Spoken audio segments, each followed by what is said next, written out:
Bonjour à tous, j'espère que vous allez bien. Ce samedi 15 novembre 2025, je suis Benjamin, alias Black Wolf, et je vais vous donner mon avis, mon ressenti sur le marché crypto aujourd'hui. Et comme tous les jours dans la quotidienne, je vais passer rapidement en revue les grosses news des dernières 24 heures, et je vais faire un focus particulier sur le Bitcoin d'un point de vue analyse graphique, car il y a un fait que je n'ai pas abordé dans les précédentes vidéos, et il est fort probable qu'on aille un petit peu plus bas dans les niveaux de prix, donc ça va venir nuancer ce que j'ai pu dire ces derniers jours, donc restez bien jusqu'au bout de la vidéo pour ça.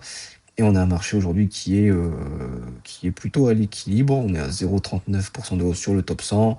Bon, il y en a qui sont en forte hausse, il y en a qui sont en forte baisse, donc c'est à l'équilibre, on est week-end, il n'y a pas forcément des gros volumes, mais on a toujours les privacy coins qui sont dynamiques, qui sont présents, hein, donc c'est le narratif du moment. Voilà ce que je peux dire sur le marché globalement, et je vais vous rappeler aussi que demain, il y a la vidéo sur le long format, sur la proposition de loi sur le Bitcoin et les stablecoins euros qui va paraître. Donc je vais rentrer dans le détail sur le contenu, sur pourquoi cette loi est intéressante et qu'est-ce que ça va impliquer pour vous, pour moi, au quotidien.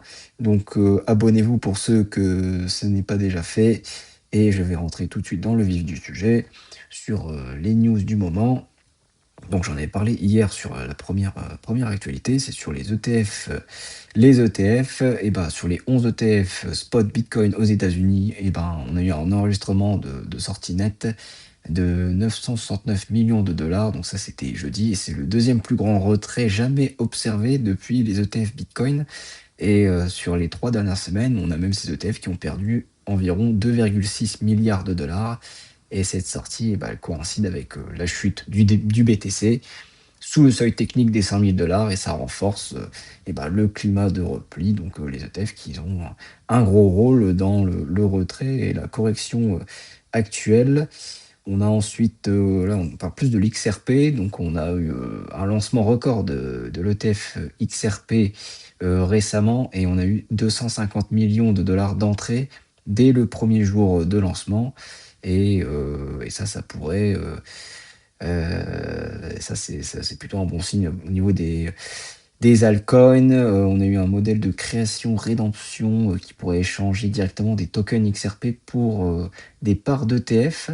Et ça peut expliquer le décalage entre le volume de trading et le montant des flux. Et ce lancement, ça représente une forte preuve que l'investissement sur les altcoins, eh ben, via une structure traditionnelle, bah, ça suscite de l'intérêt. Il y en a qui veulent acheter directement leur crypto et, et détenir les clés privées directement. Et ben, il y en a qui préfèrent passer par des instruments financiers traditionnels comme les ETF. Donc, comme quoi, tout est bon à prendre. Et on va continuer. On a, d'un point de vue plus réglementaire, on a la FDIC, donc c'est la Federal Deposit Insurance Corporation, qui, via son président par intérim Travis Hill, ils ont annoncé qu'ils préparent des lignes directrices sur l'assurance des dépôts tokenisés et prévoient un lancement de processus de demande d'émission de stablecoin d'ici la fin de l'année de cette année, donc 2025. Et cette approche, ça vise à ce qu'un dépôt, ce soit un dépôt. Donc, même lorsqu'il est représenté sur une blockchain, il faut que dans le modèle crypto, il faut que les productions juridiques traditionnelles soient toujours présentes.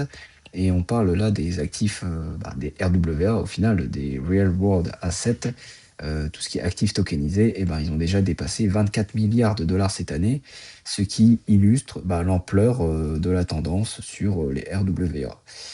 Ensuite, on va parler sur AAVE, donc AAVE, donc, qui a obtenu une autorisation dans le cadre de MiCA. Donc MiCA, c'est la réglementation en Europe via sa filiale irlandaise, et ça va ouvrir la voie à des conversions euro-crypto réglementées. Et ce sera un service entre guillemets push de AAVE qui va proposer des rampes d'entrée-sortie fiat crypto, et ça va être sans frais. Donc si vous faites des transactions euro crypto via AAVE et ce service, vous ne paierez rien du tout. Et ça va être pour son stablecoin GHO et potentiellement pour d'autres actifs numériques. Et ça, c'est une offre qui concerne tout l'espace économique européen. Donc on parle de 30 pays, et ce qui en fait une initiative européenne pour faciliter l'accès régulé à la DeFi via AAVE. Donc ça, c'est un bon signe d'adoption. Là, on va parler plus de Binance et de BlackRock, parce que Binance a commencé à accepter un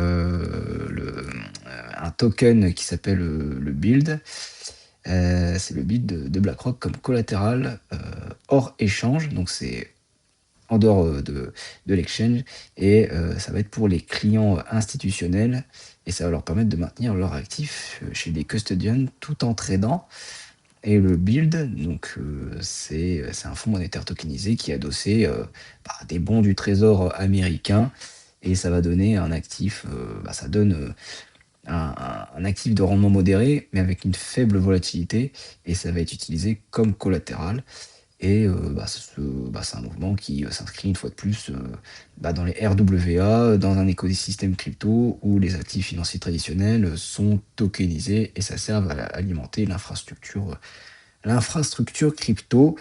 Donc une preuve de plus des RWA que ça devient de plus en plus présent. On a ensuite Solana, qui a eu une forte correction malgré le succès des ETF spot. Donc on a eu des entrées records comme sur XRP, mais là sur le sol, le prix il a chuté. On a eu des points bas qu'on n'a pas eu depuis juillet, même s'il y a eu 400 millions de dollars d'entrées sur ces ETF spot. Et d'un point de vue technique, ça a activé des baisses successives. Et tout ça pour dire que on a une incohérence des flux positifs d'ETF, et un prix qui va vers le négatif qui est mis en avant. Et ça montre que le marché spot il ne suit pas forcément encore, et que ça peut être un effet sell the news depuis le lancement de l'ETF, ou alors que il y a des personnes qui sont présentes sur Solana depuis longtemps, qui ont profité de ces gros flux d'entrée pour vendre leur position assez facilement. Donc, mais bon, je pense que ça va être temporaire, parce que Solana, c'est comme une blockchain qui est majeure dans l'écosystème. Et je vais finir enfin sur un rapport d'adoption crypto en Asie, Asie du Sud-Est Pacifique, même de l'Asie de manière générale, parce qu'on parle de pays qui vont du Moyen-Orient jusqu'au Japon. Et cette étude, qui est pilotée par CoinDesk et Protocol Theory, ça montre que 25% des adultes disposant d'un accès Internet, ils pourraient déjà posséder des cryptoactifs. Donc ça souligne que dans les marchés émergents de la région, les stablecoins sont adoptés. On apprend que les stablecoins sont adoptés par près d'une personne sur une personne sur 5. Donc il y a quasiment 20% des personnes qui pourraient avoir des stablecoins déjà. Et ça montre que il y a une motivation d'inclusion financière, d'intégration technologique et d'usage au quotidien. C'est pas seulement de la spéculation. Là, il y a des personnes qui l'utilisent vraiment quotidiennement, en tout cas sur les pays émergents, qui n'ont pas forcément une bancarisation aussi élevée qu'en Europe, par exemple. Donc là, j'ai fait un bon tour sur les news. On va aller directement sur le graphique du Bitcoin.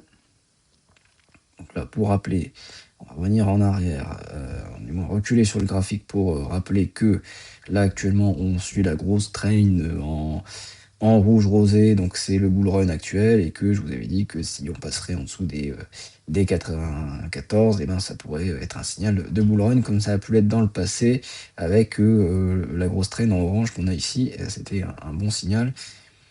Et il y a un sujet que je n'avais pas parlé, c'est que on va le voir un petit peu plus sur le journalier. Et si je regarde au niveau des gaps, parce que j'en parle assez tous les week-ends, je regarde les gaps, mais c'est vrai qu'il y a un gap que je l'avais mis un peu de côté. Je me suis dit, ouais, on est quand même très loin du prix, mais finalement, on n'est plus si loin que ça, parce qu'il y a un gap qui est ici présent entre les 92, dans les 92 et les 92 500 $. Et les gaps, ils ont quand même 95% de chances de se faire combler. Il faudrait des grosses hausses de volume pour que ce soit un vrai gap de rupture et qu'il ne soit pas comblé. Mais là, il n'y a pas eu forcément plus de volume que ça à ce moment-là. Quand on regarde ici, il y a eu plus de volume ici derrière que au moment du gap. Donc ça date du 23 avril, fin avril du moins.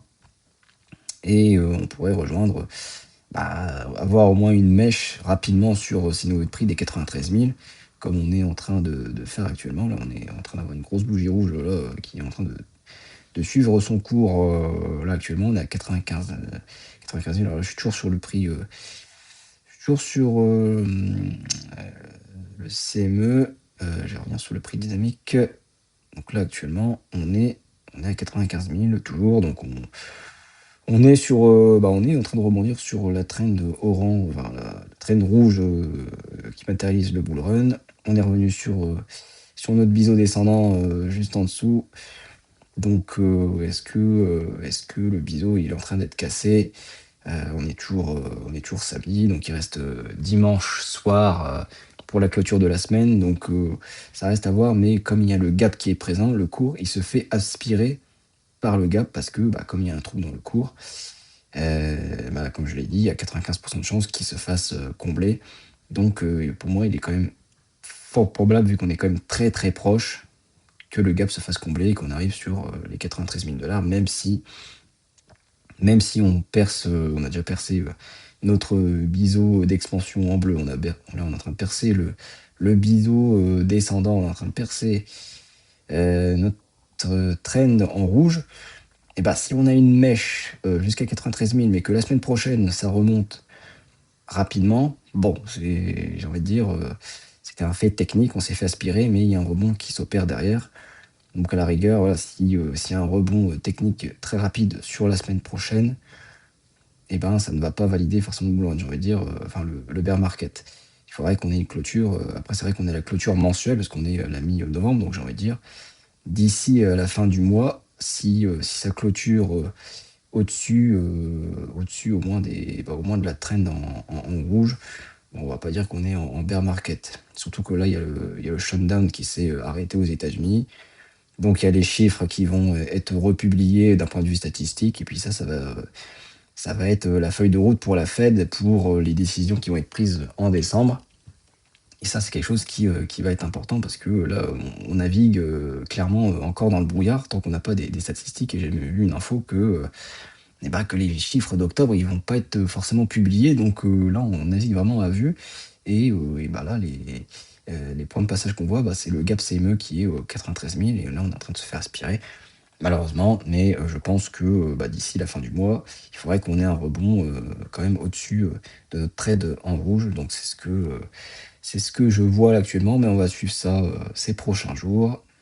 Et je vais faire un petit rapide focus sur le TH. Donc de toute façon, ça suit ce que fait le BTC de manière assez simple, hein. Le BTC, c'est les talons de la crypto. Donc s'il baisse, tout va baisser avec lui, sauf vraiment les narratifs comme les plus classic coins qui sont dans une hype générale. Donc ça, on pourra pas y faire, mais c'est un cas particulier. Mais là, on a l'Ethereum qui corrige aussi et qui pourrait rejoindre, si on va chercher le gap CME sur le Bitcoin, qui pourrait taper les 3000, qui pourrait en profiter pour taper les 3000, voire les 2900 $. Donc c'était l'ancien support qu'on avait ici, parce qu'on a plusieurs points de contact par le passé qui étaient ici. On avait plusieurs points ici, on avait le point ici. Voilà. Donc au niveau des 3000, c'est un niveau qui est cohérent pour un potentiel rebond assez solide et fort, parce que là on est plus proche de la fin que du début sur le TH. Et je vous avais parlé aussi qu'il y a la divergence haussière aussi qui se matérialise déjà en journalier. Donc c'est fort probable que on ait peut-être une baisse rapide encore, et que la semaine prochaine ou d'ici la fin du mois, il y ait enfin le rebond tant attendu. Donc on va suivre ça prochainement. Donc j'espère que le contenu vous a plu. Mettez un petit like, mettez un petit commentaire, et puis abonnez-vous pour ne pas louper les prochaines vidéos ces prochains jours et les évolutions. Passez un très bon week-end, et je vous dis à demain. Ciao, bye.